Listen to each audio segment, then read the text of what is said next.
우리의 신앙의 소망이 우리가 이룰 때까지, 하나님 나라의 그 소망을 이룰 때까지 우리가 인내할 수 있다고 말씀합니다.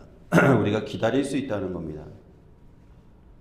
그런데 인내한다고 하지만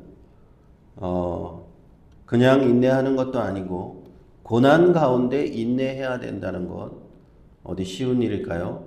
정말 쉽지 않은 것이죠. 욥이 성경에 보니까 자녀들이 다 죽고 재산을 다 잃어버리고 자신에는 몸에 병에 걸렸습니다. 그 부인은 말을 했죠. 하나님을 저주하고 죽어라 라고 말했습니다.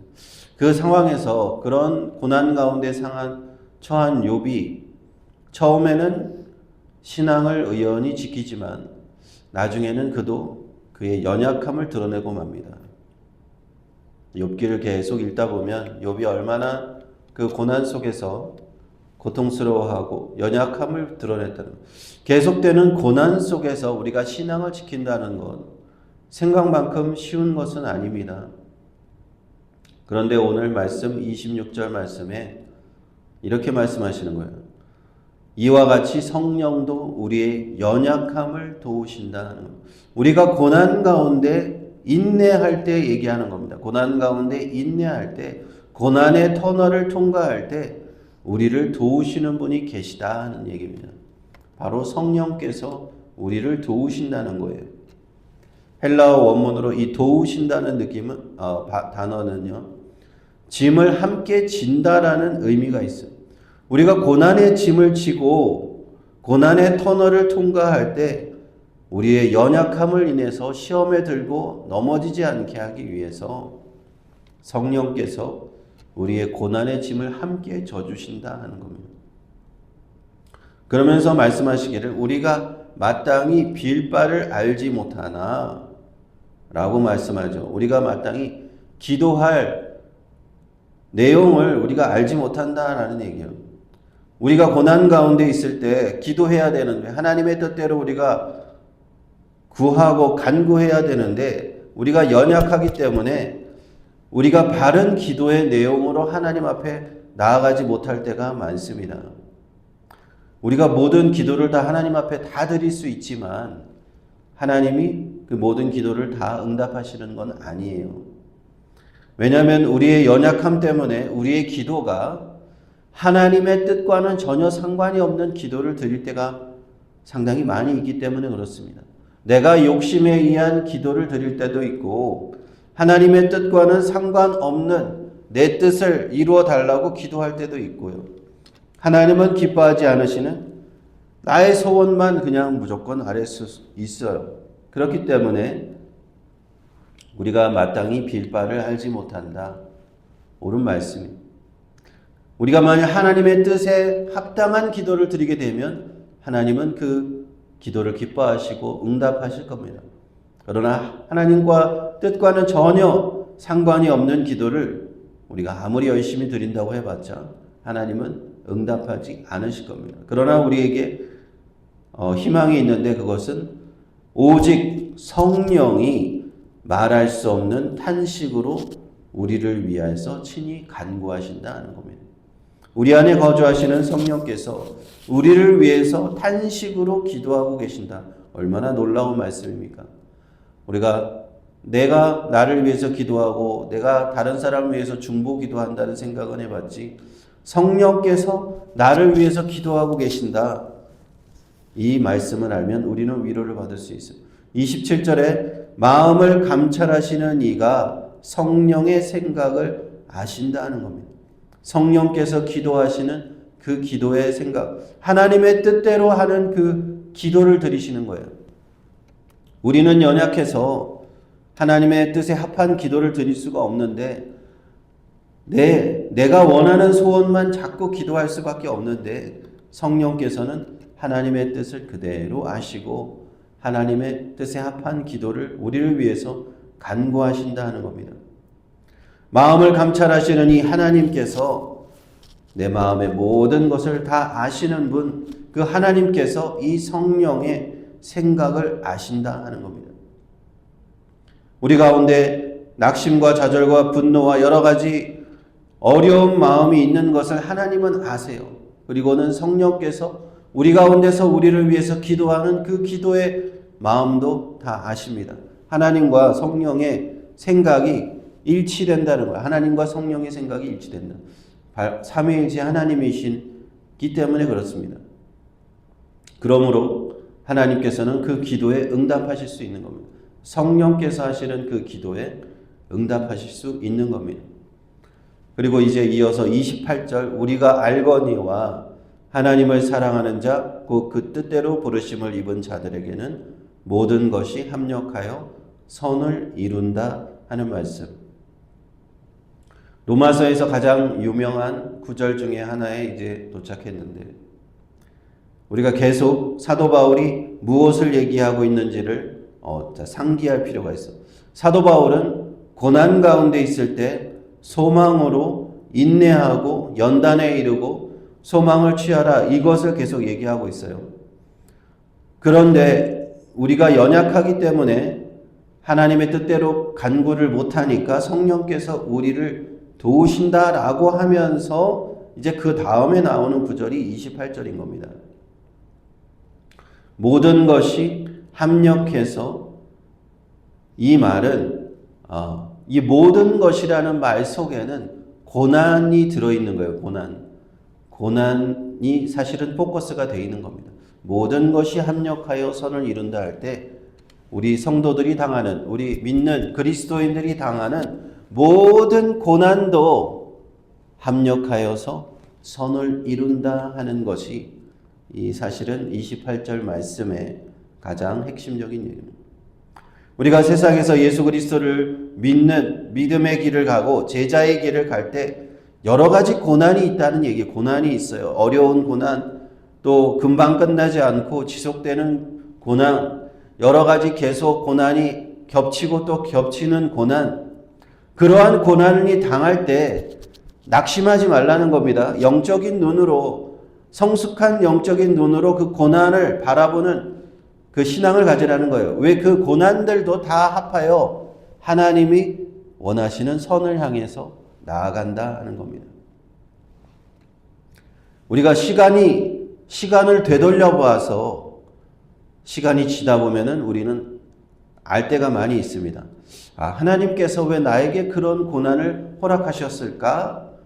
때로는 그 고난을 통해서 하나님을 더욱더 붙잡으라고 하신 것이구나 라는 걸 깨닫게 되고, 때로는 그 고난을 통해서 죄악된 삶을 벗어나라 하신 것이구나 라는 걸 알게 되고, 때로는 고난을 통해서 믿음을 더욱 깊어지게 하라, 믿음과 그리스도의 사랑을 더욱더 깨달으라 하신 겁니다. 그러므로 고난의 의미가 없는 것이 아니라 고난도 다 하나님의 뜻 안에 있고 하나님의 선을 향해서 달려간다 하는 겁니다. 모든 것이 합력하여 선을 이룬다라고 하니까 우리는 그 선이라는 것을 항상 복받는 것으로만 생각하는 경우들이 있습니다. 그냥 그렇게 생각하게 되어 있죠. 모든 것이 합력해서 다 잘 된다는 건가? 라는 것을 얘기할 수 있습니다. 우리 목사님들이 모여서 제가 목회를 열심히 했는데 우리 아이가 미국에 있는 명문대학을 갔습니다. 아주 유명한 대학을 갔습니다. 성공했습니다. 우리 자녀가 성공했습니다. 그것이 정말 그것만 선일까? 어떤 분들이 그렇게 간증을 해요. 내가 하나님 잘 믿었고 어려움 가운데 있다가 비즈니스가 잘 돼서 사업에 성공했습니다. 돈을 많이 벌어서 좋은 집을 샀습니다. 하나님이 모든 것을 합력해서 선을 이루셨습니다. 그렇게 해석할 수도 있지만 꼭 과연 그것만이 선일까? 이 선이 무슨 뜻인가라는 걸, 선이 세상적인 관점에서 복을 받아야만 선이냐 하는 것을 생각해 볼 필요가 있습니다. 세상적으로 잘 되고 세상적인 성공하고 세상적으로 누가 봤을 때도 저 사람 복 받았네 라고 하는 것이 꼭 선이냐라는 거 한번 생각해 보아야 돼요. 하나님은 여기서 그 합력하여 선을 이루신다 할 때 그 선을 그런 의미로 여기 쓰여 놓으진 않으셨어요. 사도 바울이 선이라고 했을 때 모든 것이 합력하여 세상에서 축복을 받는다라고 써놓지 않으셨다는 것. 그냥 하나님의 선을 이루신. 그 말은 뭐냐면요. 하나님의 선은 꼭 세상적인 성공은 아닐 수도 있다는 것을 말씀드리는 겁니다. 목회를 열심히 했습니다. 그런데 자녀가 아주 명문대학을 못 갈 수도 있는 거예요. 믿음 안에서 성령 안에서 하나님을 열심히 섬겼는데 사업에 성공해서 큰 돈을 못 벌 수도 있는 겁니다.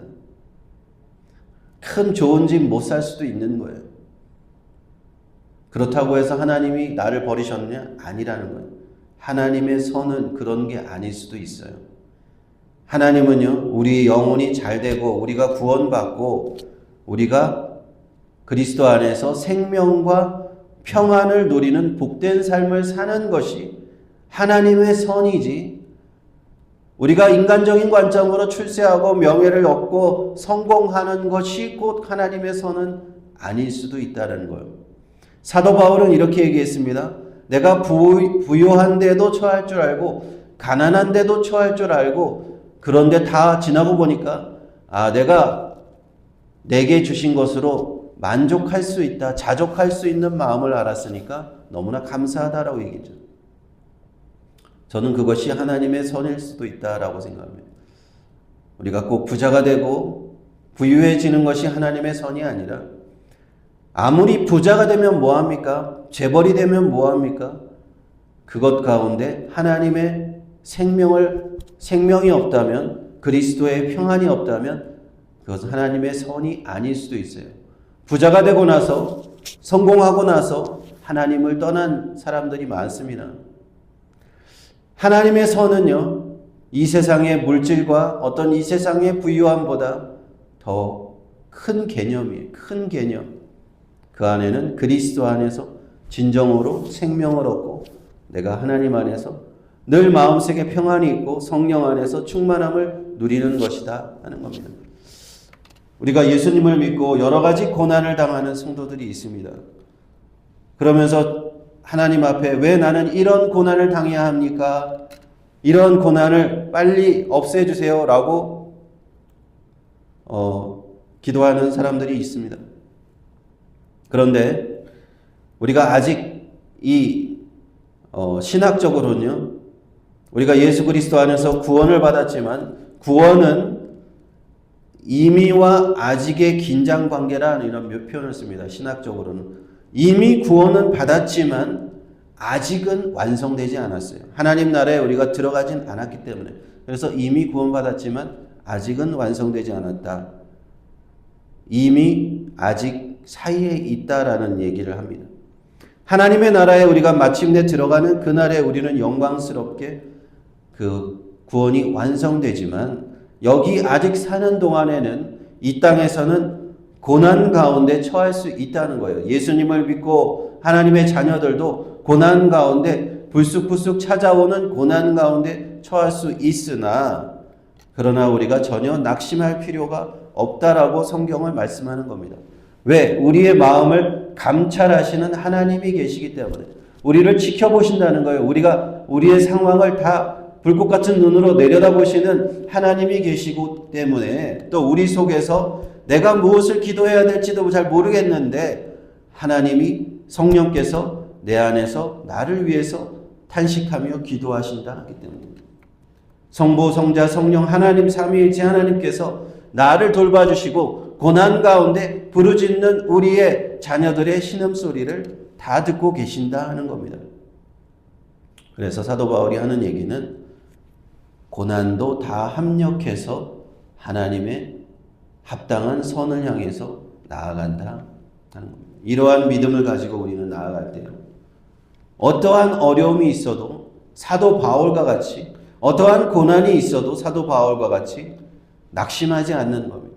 고난 가운데서도 오히려 즐거워할 수 있는 겁니다. 환난 가운데서도 오히려 즐거워한다고 그랬습니다. 그 단계까지 우리가 들어갈 수 있는 거예요. 나에게 고난이 닥쳐와도 거기에 넘어지는 것이 아니라, 시험 당하는 것이 아니라, 나에게 환난이 닥쳐와도 오히려 즐거워한다. 환난은 인내를 만들고 인내를 쌓다 보면 연단을 받습니다. 충분한 이 믿음의 성숙한 지경에 가는 것이 연단입니다. 연단을 지나가면 소망을 가지게 됩니다. 이제는 고난이 아무것도 나에게 어려움이 아닙니다. 하나님 나라의 소망, 참 소망과 그리스도 안에서 생명과 평안이 있기 때문에 그렇습니다. 그래서 로마서 말씀을 통해서 고난에 대해서 우리는 깊이 생각해 보면서 고난을 통과할 수밖에 없는 우리의 인생 가운데서 우리가 어떻게 승리할 수 있는지 사도 바울을 통해서 배울 수 있는 줄로 믿습니다. 기도하겠습니다.